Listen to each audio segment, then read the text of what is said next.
اقوال امام علی علیہ السلام۔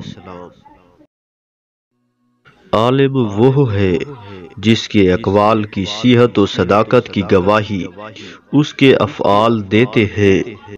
جاہلوں کی کثرت کے سبب علماء غریب و اجنبی ہیں۔ عالم جاہل کو پہچانتا ہے کیونکہ پہلے وہ بھی نادان تھا۔ عالم مردوں کے درمیان زندہ ہے۔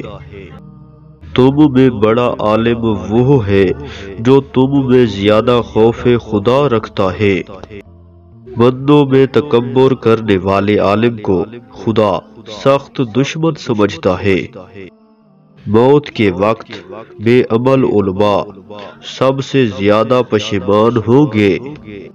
علماء لوگوں پر حاکم ہیں۔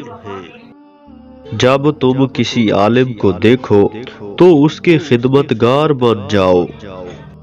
علماء کی ہم نشینی اختیار کرو، اس سے تمہارے علم میں اضافہ ہوگا۔